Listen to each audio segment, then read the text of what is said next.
Assalamualaikum galau-galau. Apa kabar budak lawam? Aman? Semoga lapang ya. Ketemu lagi kita di Palpres Official. Seperti biasa, kabar berita kejadian selama sepekan di Palembang dan sekitarnya. Oke, jangan kemana-mana. Simak sampai habis biar tidak salah paham. Ini dia cerita kita pertama. Ingat tak? Kira-kira setahun 7 bulan yang lewat, ada tahanan yang kabur dari penjara Polrestabes Palembang. Nah, kabar terbaru, salah satunya sudah berhasil diringkus anggota Polrestabes Palembang. Dari total 30 wong yang kabur, sekarang tinggal sisa 4 tahanan yang masih keliaran dan diburu polisi. Kejar terus pak, dikit lagi itu. Setelah sempat kabur selama 1 tahun 7 bulan, salah seorang tahanan yang melarikan diri dalam sel tahanan Polrestabes Palembang akhirnya berhasil ditangkap. Tahanan yang diketahui bernama Rizal ditangkap oleh Satres Narkoba Polrestabes Palembang saat berada di SP3 Desa Pancawarna, Kecamatan Pedamaran Timur, Kabupaten Ogan Komering Ilir. Kasat Narkoba Polrestabes Palembang, Kompol Ripanda mengatakan tertangkapnya tahanan ini berkat informasi yang didapatkan dari masyarakat. Untuk menghindari kejaran petugas, pelaku berpindah tempat persembunyian dari Air Batu, Kabupaten Banyuasin, Desa Lembak, Kabupaten Ogan Ilir, hingga akhirnya tertangkap di Desa Pancawarna, Kecamatan Pedamaran Timur, Kabupaten Ogan Komering Ilir. Dengan tertangkapnya pelaku, maka tinggal 4 lagi tahanan kabur yang belum tertangkap. Seperti diketahui, ada 30 tahanan yang kabur dari sel Polrestabes Palembang sekitar pukul 2 dini hari pada tanggal 5 Mei 2019. Pelaku Rizal merupakan tahanan baru yang menetap di sel tersebut. Narkoba Polrestabes Palembang berhasil mengamankan kembali ya sekitar satu orang ini. Waktu kejadian waktu melarikan diri pada tanggal 5 Mei 2019 dari rutan Polrestabes Palembang. Ya, yang bersangkutan berhasil kita amankan setelah melarikan diri selama 1 tahun 7 bulan. Ya, yang bersangkutan kita amankan di daerah Oki, di daerah SP3 Oki. Ya, alhamdulillah saat ini sudah bisa kita amankan, kita bawa ke sini untuk dilanjutkan prosesnya kembali. Saat ini masih ada sekitar 4 orang lagi yang masih kita cari keberadaannya. Yang mudah-mudahan mohon doanya juga kita bisa berhasil mengungkap untuk 4 orang ini. Sementara itu, pelaku Rizal mengaku selama kabur, ia menyadap karet di 2 tempat persembunyiannya. Dari uang menyadap karet itulah digunakan untuk berpindah tempat hingga akhirnya dia ditangkap oleh polisi dan dibawa ke Mapolrestabes Palembang. Reporter dan juru kamera Kurniawan, Palpres.com. Anggota Polda Sumsel berhasil ngaman ke 55 tersangka terkait kasus peredaran zat adiktif di Sumsel. Dari 55 tersangka itu, 47 wong adalah pengedar dan sisanya 8 wong adalah pemakai. Cak mano ini? Banyaklah yang jualan rupanya. Ditres Narkoba Polda Sumsel berhasil mengamankan 55 tersangka terkait kasus peredaran zat adiktif di Sumatera Selatan. Kabid Humas Polda Sumsel, Kombes Pol Dr. Andes Supriyadi MM mengatakan pada pekan kedua bulan ini ada 40 kasus yang berhasil diungkap. Dengan jumlah tersangka yang diamankan, 47 orang pengedar dan 8 pemakai. Dari barang bukti yang disita ini, pihaknya memprediksi ada 14.856 jiwa pemuda yang berhasil diselamatkan dari jerat barang haram ini. Kombes Pol Supriyadi mengimbau masyarakat agar selalu meningkatkan pengawasan terhadap anak dan keluarga masing-masing dari pengaruh buruk barang tersebut yang tentunya dapat merusak generasi penerus bangsa. Reporter dan juru kamera Kurniawan, Palpres.com. Anggota Polsek IT1 Palembang berhasil ngaman ke 2 pelaku penggelapan duit perusahaan PT AS. Duit tagihan perusahaan sebesar 575 juta. Tidak disetorkan oleh tersangka. Dan kacaunya, duit itu dipakai oleh tersangka untuk belanja barang-barang mewah. Lapang, tapi jadi sempit penjara.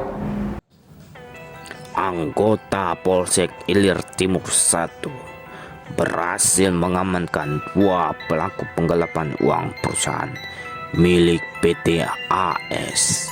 Kedua pelaku yakni Christina Nopianti dan Fitri Miniarti. Kapolsek IT1 Palembang, Kompol Hartiman mengatakan kedua pelaku bekerja di perusahaan sebagai pegawai di bagian ADM.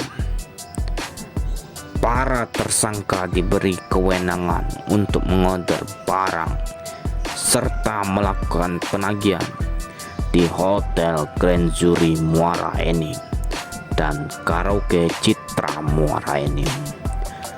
Kemudian uang tagihan lebih dari 575 juta itu tidak disetorkan ke perusahaan karena pelaku memberikan nomor rekening pribadi milik Carmila yang merupakan kakak ipar dari pelaku Christina.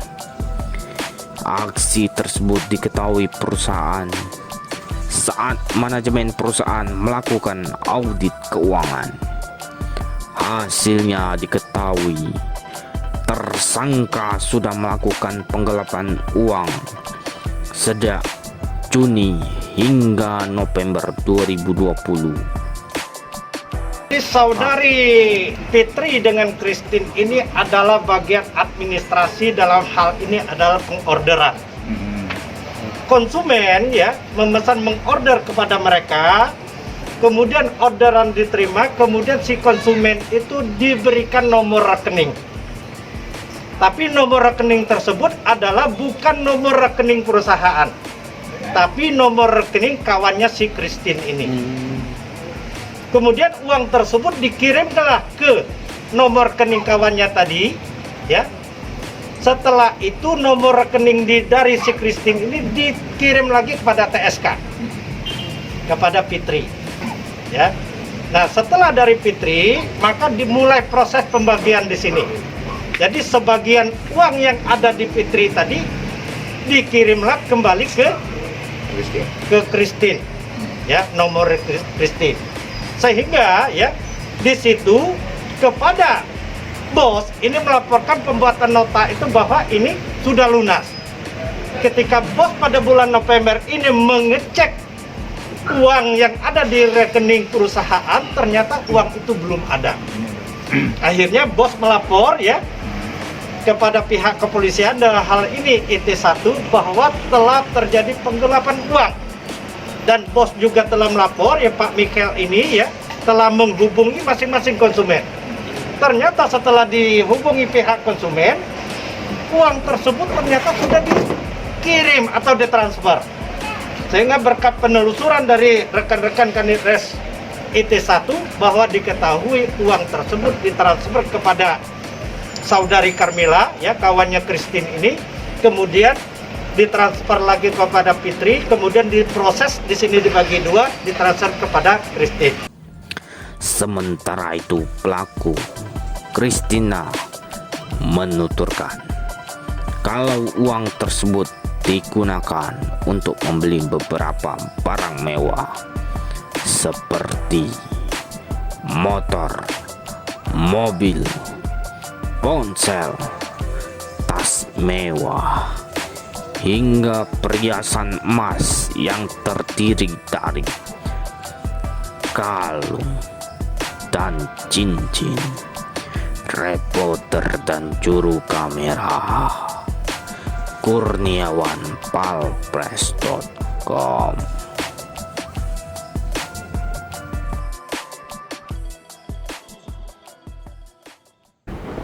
Pelaku yang ngabisi hidup yang terjadi 28 Oktober kemarin akhirnya ditangkap polisi. Pelakunya diketahui duo kakak adik namanya Chandra sama Kelvin. Motif kejadian ini adalah balas dendam. Manusia yang punya dendam tak berkesudahan harus gali dua kuburan. Sikok untuk musuhnya, sikok untuk dia dewek. Ingatlah itu kamu.